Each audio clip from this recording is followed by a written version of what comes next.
Ok, thanks. Très longtemps à l'équilibre, les marchés américains terminent finalement dans le rouge ce jeudi soir avec un Dow Jones qui lâche 0,47%. Le S&P 500 et le Nasdaq perdent respectivement 0,38 et 0,27%. Des marchés toujours fragilisés par ces propos tenus hier, mercredi soir, par la Réserve fédérale, la Fed, dont le soutien au gouvernement américain pourrait s'arrêter ou en tout cas pourrait diminuer, non plus en mars, mais dès le mois de décembre, ce qui compliquerait plus rapidement que prévu les échanges ici à Wall Street.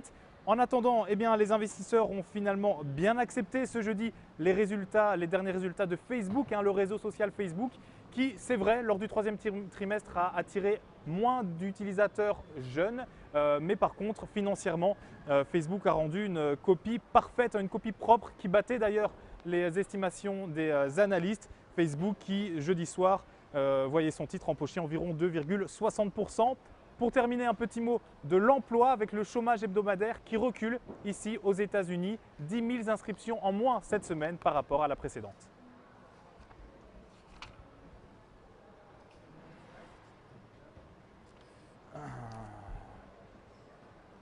Bonjour à toutes, bonjour à tous,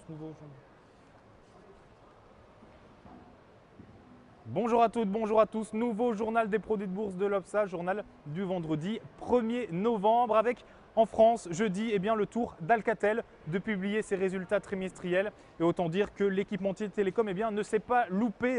Progression de sa marge brute de 32,6%, croissance à taux constant de 7% et enfin réduction de son déficit qui passe de 316 à 200 millions d'euros. Bref, un trimestre réussi pour Alcatel qui voyait à Paris son action s'envoler, plus 19,36% pour un titre désormais à 2,81 €.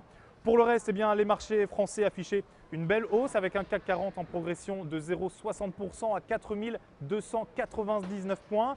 Un marché boosté notamment par le secteur automobile ou encore par le secteur bancaire avec BNP Paribas, l'une des plus fortes hausses du CAC 40, la banque qui grimpait de 3,35%.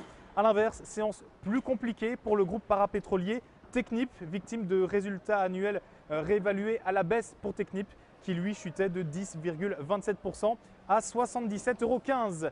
Ici, maintenant, aux États-Unis, très longtemps à l'équilibre, les marchés américains ont finalement clôturé dans le rouge avec un Dow Jones qui lâche 0,47%.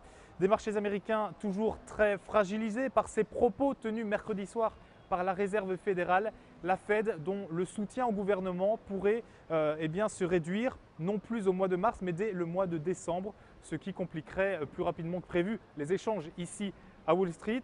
Alors en attendant, les investisseurs acceptaient finalement plutôt bien jeudi les derniers résultats de Facebook, le réseau social Facebook, qui lors du troisième trimestre 2013, c'est vrai, a attiré moins de jeunes utilisateurs, mais qui financièrement a rendu une copie très propre, une copie qui battait d'ailleurs les estimations des analystes. Facebook, dont le titre jeudi gagnait environ 2,60%. Et puis pour terminer, un mot d'emploi américain avec le chômage hebdomadaire qui recule cette semaine, 10 000 inscriptions en moins par rapport à la semaine précédente. Pour terminer, comme à chaque fois, c'est la valeur à suivre. Et aujourd'hui, le groupe Sanofi.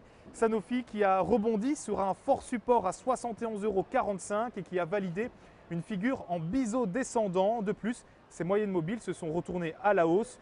Du coup, une poursuite de la progression est attendue avec 83 € comme premier objectif, puis le plus haut de mai, c'est-à-dire 87 € en extension. La stratégie qui vous est proposée pour jouer cette valeur est l'achat du Warrant Call Sanofi à D144 T d'Unicredit. Son prix d'exercice 180 €. Sa date d'échéance le 7 mars 2014. Voilà, c'est la fin de ce JT des produits de bourse. Excellent week-end à tous. Je vous donne rendez-vous lundi. All right, I'm done. See you upstairs.